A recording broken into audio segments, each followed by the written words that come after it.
All right, and the election fervor is certainly gripping the country. For more on this, Jessica Taneja joins us from North Goa, South Goa, I beg your pardon. Jessica, you are there in South Goa right now. Tell us the current political scenario there and what remains the pressing issue for the people of North Goa, as only 2 seats are up for grabs there.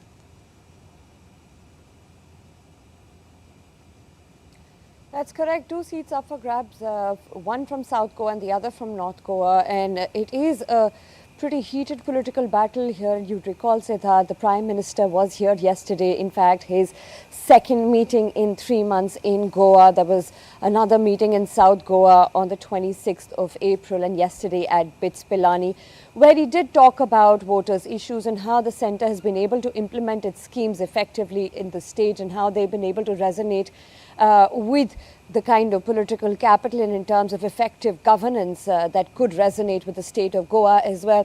I have with me a few newspapers of the English dailies here in Goa.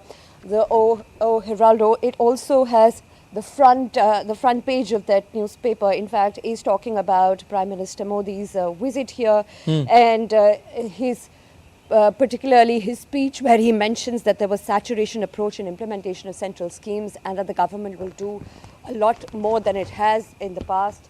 And if you look at the Navhind Times as well, similar headlines on the front pages where the Prime Minister has promised more effective schemes and implementation and also taking voter concerns at this point.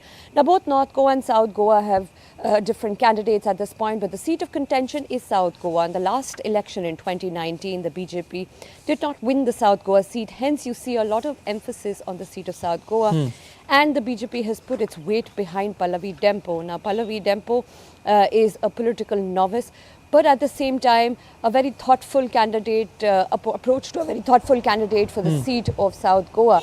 Because in the south, there is a heavy sort of issues that are pressing on more women leadership. So it does sort of project putting a woman on the front line with that aspect certainly helps the BJP's image in South Goa, especially when it wants to get its vote share up, which it did lose the last time about roughly 2%, and which of course got distributed between the Congress and the Aam Aadmi Party. So that, how will that effectively play out is also important.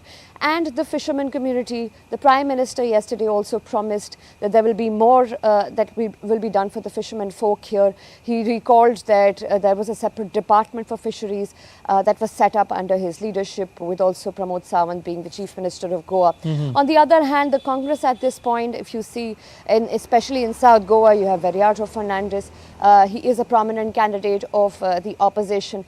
He has been putting out all sorts of issues of the voters' concerns. There are environmental issues that the voters want to talk about. There are mining issues that voters have taken up, land right issues as well.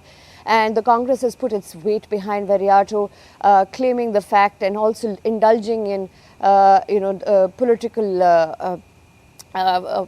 exchanges to the effect that the constitution was forced on Goa, to which the Prime Minister also retorted yesterday, day before, pardon me, in his speeches.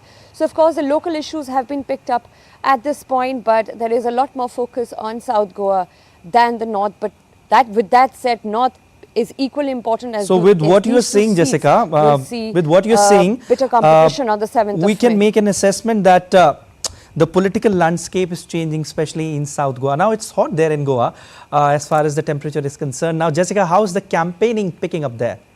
What do you see?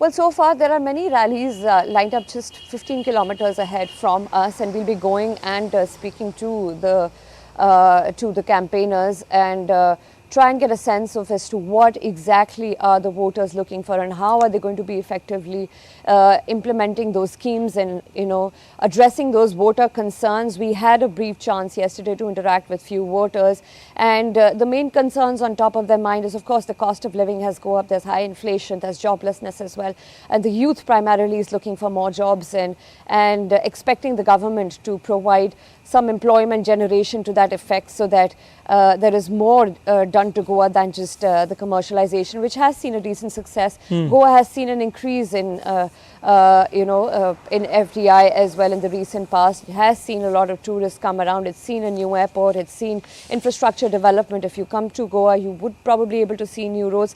Yet the locals demand that there has to be more infrastructure development work to be done, especially in terms of connecting Goa and ensuring that the tourists are rather more educated about the environment in Goa. And that is one of the concerns that the locals have here that does resonate with the poll issues. And let's not forget there are local parties as well trying to make a mark in this election, and we could see as to how that pans out. But so far the voter concerns remain all of these. We'll keep taking updates from you, Jessica, but for now we'll leave it there. Thank you so much for your analysis.